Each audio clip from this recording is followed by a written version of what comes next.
Alright, so here we are with my Commander deck. Some of you asked for the deck list, and I'm going to show you that here in the video. I'm constantly changing it, so it's not always going to be the same.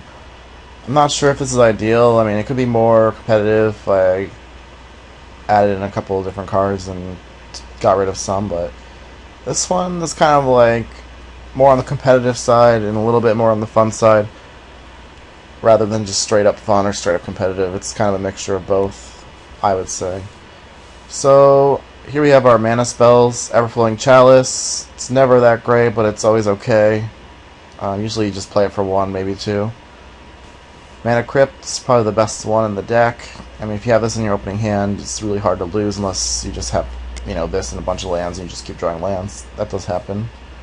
But if you can afford to get one of these online, you should definitely get it. I mean, in paper, it's near unobtainable, just because it was only like a promo that they added into certain, it was really hard. It wasn't like an actual set card, it was like some kind of promo. But they printed it online for some reason. Mana Vault, it's like a Soul Ring, but it adds one more, and it has a big drawback, as you can see there. But it's definitely a good one. Especially if you're a monocolor deck where the colorless mana is not as relevant.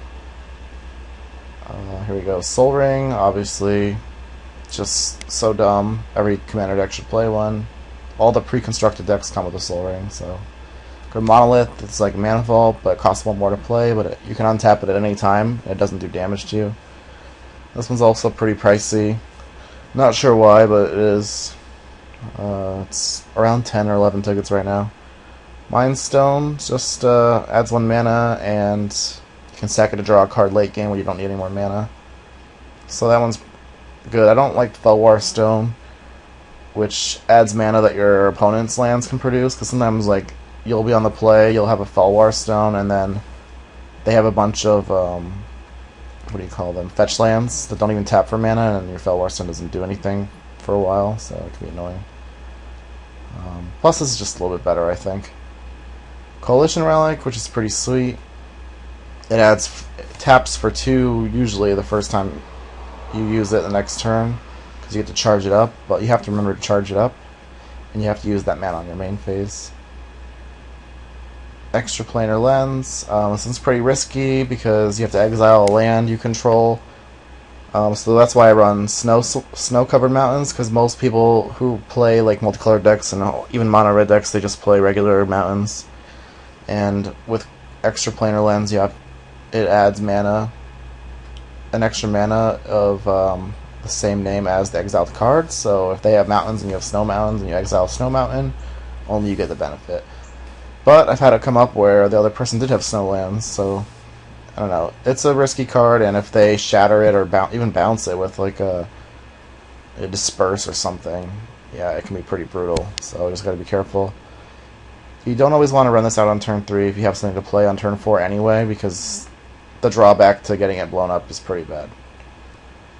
And let's see, Palladium Mirror, Soul Ring on a guy. More susceptible to removal, but still very good. And you can copy it with Kiki-Jiki, so you can get more mana out of that way. Pilgrim's Eye, just getting a land. So it's pretty good when you have 3 lands and a Pilgrim's Eye. You pretty much guaranteed to get to 4 mana as long as they don't counter it. Although people will counter this, so be careful.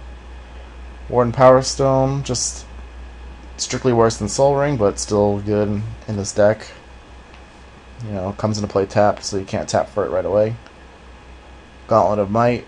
So another one you have to be careful when you're playing against other decks that play red, because you'll tap 4 mana on your 4th turn, and then they untap with the benefit of this, and all mountains will do this, even Steam Vents and dual lands that say mountain on them.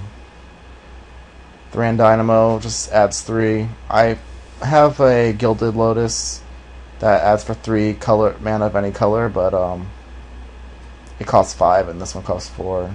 Colorless is usually good enough. Then we have Gauntlet of Power, which is pretty much the same thing as Gauntlet of Might in this deck, except it adds for basic lands, so other people who have non-basics that are mountains don't get the benefit, so it is relevant sometimes. But it costs 5 to play, and it also pumps your red creatures. Caged Sun, so This only affects you, which is nice, but it costs 6 to play, so that's the downside. But it's still awesome. Alright, so here's our removal. Lightning Bolt, pretty self-explanatory. Sting Scourger's bounce. It's pretty awesome when someone plays like Mind Control or Bribery or something like that. You can just bounce it back to your hand, especially if it's like a commander. I can tell you that it's pretty awesome when they play Bribery and you have this in your hand, you just bounce it right back.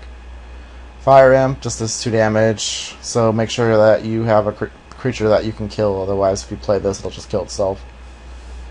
Flametongue Kavu, just bigger Fire Imp, costs 1 more mana.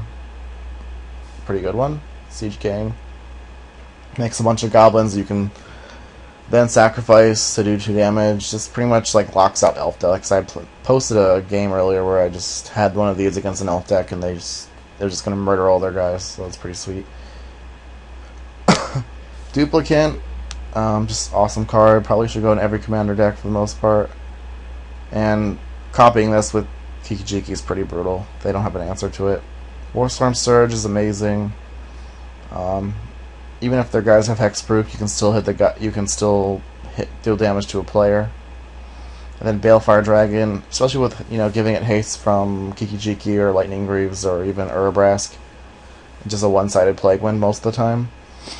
And if they don't have a blocker, it's just pretty much game over.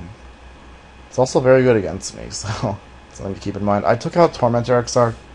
He's the guy that gives -0, -2, or +0, or +2, +0. I don't know. He seemed really low impact, and he's a really bad top deck late game. Could be wrong. I probably should put him back in, but I'm not sure what to cut right now. Alright, so here we have Price of Glory. This is our kind of land denial package here. So we have Price of Glory, which isn't really land denial. It's more of a counterspell denial or instant speed removal denial. Player taps a land for mana, destroys it.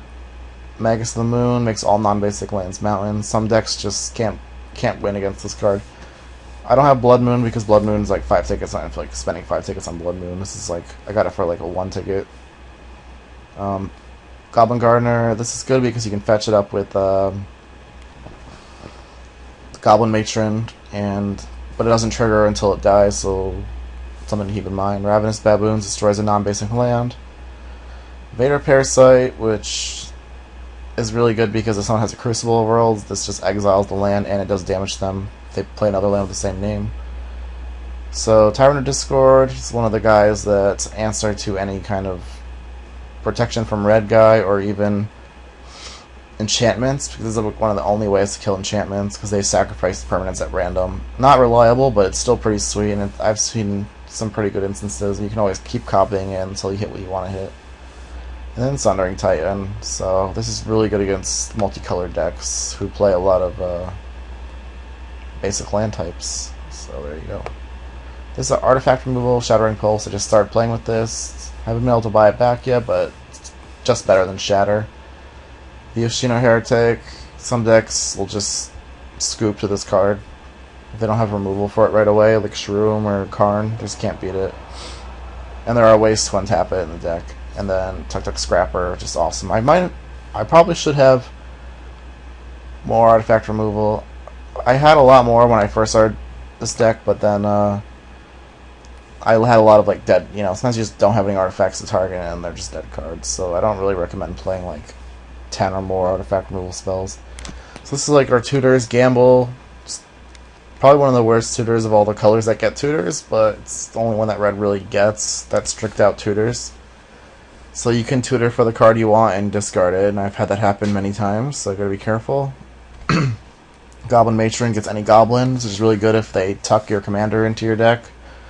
You can try to get it back. Same with Imperial Recruiter, which is pretty much just better than Goblin Matron because it gets any card with power 2 or less, and all of the goblins in my deck have power 2 or less.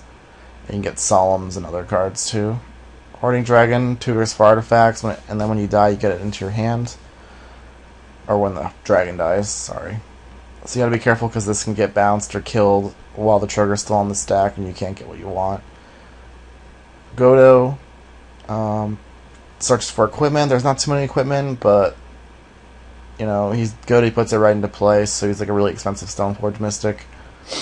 Kind of, but not really. He's still pretty good, and he can attack twice per turn, so which is really good with a sword. And here's our card draw. Red doesn't have much card draw, so you see Skull Clamp, which is insane. Especially since Kiki's tokens get sacrificed at end step, so you put this on a token and then it dies and you get 2 cards. Top is not really card draw, but it's like card sifting sort of, and I don't know. This card seems never really that great. It might cut it at one point, but I don't have any fetch lands. Maybe I should get some. Sword of Fire, nice. Draws cards, also acts as sort of removal. Really good against other red decks and obviously blue decks. Wheel of Fortune. Sometimes this is awesome, sometimes it just sits in your hand because you have too many cards and it's not worth playing. Also, their hand might be empty and you're just helping them. Solemn's it's partly ramp, partly card draw. When you copy it with Kiki-Jiki, it's both. And this is probably one of the best things to copy because you just get insane card advantage.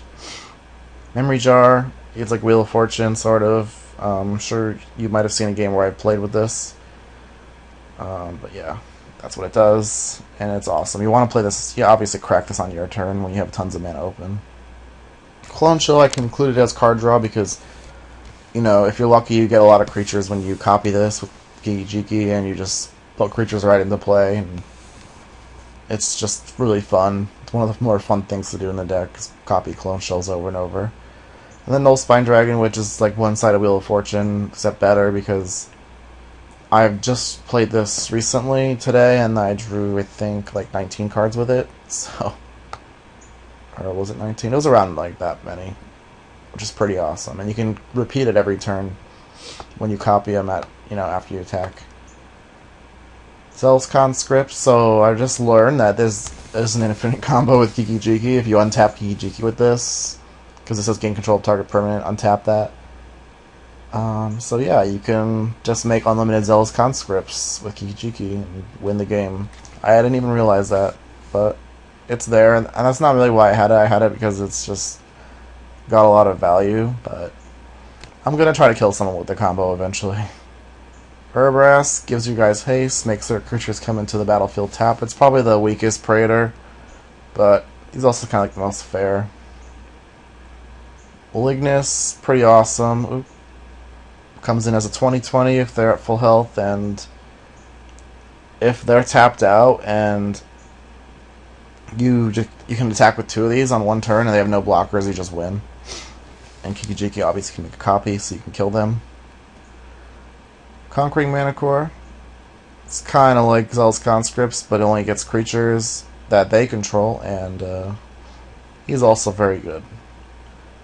Steel Hellkite, only one of the ways to kill protection from red creatures and permanents, and also enchantments. He's not that amazing, but he's also pretty brutal. So, and he's also one of the few flyers the deck has. I don't play a lot of dragons. Your Battle Sphere is just awesome, especially when you copy it. Chancellor of the Forge is awesome, especially when you copy it and you have a lot of creatures. It just wins the game a lot of the time, especially if you have a Gauntlet or a Cage Sun out in the battlefield. So these are like our utility artifacts and enchantments. So Goblin Bombardment, the sacrifice outlet, prevents your things from getting stolen or tucked into your deck, especially like your commander. Also lets you untap with Thornbite Staff. Oh, 1 second. Alright, sorry about that. So I was saying Thornbite Staff untaps Kiki-Jiki. Usually that's who you attach it to. Also, when Kiki-Jiki enters the battlefield, this gets to trigger and attach for free, which is awesome. And you can make multiple copies of guys a turn with this, because when things die, this, untaps creatures, which is fun. Alright, here we go. So yeah, Thornbite Staff is amazing. It's probably the best equipment in the deck. Age-White Stones is another way to untap Kiki-Jiki. Also can untap our Vietian Heretic. Lightning Greaves, just pretty self-explanatory, just very good. Mimic Vat is just awesome, also very good against me, so you don't want other people to have this. And Hall of Possessions, it's another thing to do with your tokens at the end of step is just sacrifice them and steal a guy. I haven't gotten to play with this yet, but I'm pretty sure it's awesome. Hope so, at least. And then Warp World's kind of on its own. It's just awesome. It's really good if you've got tons of little tokens running around and they've got their commander or something that you can't beat on the board. You just warp world and hope you win. And usually you do, because a lot of people play tons of instants and sorceries. As you can tell, I don't play that many. And also planeswalkers don't get on the battlefield from this. Just artifacts, creatures, lands, and enchantments. And warp world is just a lot of fun. A lot of people don't like it though, but it's just awesome. So here's on non-basic lands. Temple of False God, adds 2 mana only if you control 5 or more lands, so it sometimes can just be dead. Ancient Tomb, which is just awesome. Really stupid card. 2 damage is almost never relevant, sometimes it is, but this deck doesn't do a lot of grindy games where the 2 damage really matters. Well, this deck doesn't really grind out games. Keep makes tokens, makes Warp World better, also makes Skull Clamp better, and when they get pumped by your Gauntlet of Might, Gauntlet of Power, and Cage Sun, so that can actually attack. And then Valakut, which is pretty sweet. Had some pretty sweet Warp Worlds where Valakut enters the battlefield with like 10 mountains and you do like 30 damage. And then just snow-covered mountains, and pretty much that's the gist of the deck. I took out Avalanche Riders. I took out... What else did I take out? Like I said, Tormentor Exarch. I might have to put one of those back in. I think I've got enough land destruction. Fortunately, people hate land destruction, but it's one of the things that Red does, except for Burn. And Burn is not good in it's not good in Commander at all. I mean, the people have 40 life, and you're not going to be able to burn someone out with like Lava Axe, Lightning Bolt, to the face, so... And plus, I don't want to play those kinds of cards with Warp World. And as you notice, I don't play Strip Mine, I don't play Wasteland, Tectonic Edge. Also, I don't play Crucible Worlds with those cards. Like, some people do play like Sun Titan, Crucible, and Strip Mine, and then they complain when you kill their lands, so... This is just one of the things Red does, I don't know. Unfortunately, that's the way it is, and you can't really win against control decks when they just counter all your spells and draw tons and tons of cards off like Mole Drifters and such, so it's the way you win. Anyway, deck's pretty fun. You can make it for cheaper with less of the more expensive cards like Mana Crypt, Mana Vault, but most of these cards in the middle are pretty cheap. Anyway, if you have any questions or suggestions on changes I can make, let me know. I don't know if I should put more artifact removal in. Sometimes it seems like it's enough, sometimes like you really want one and you don't get one on time. But yep. And I'll see you for next time for more games.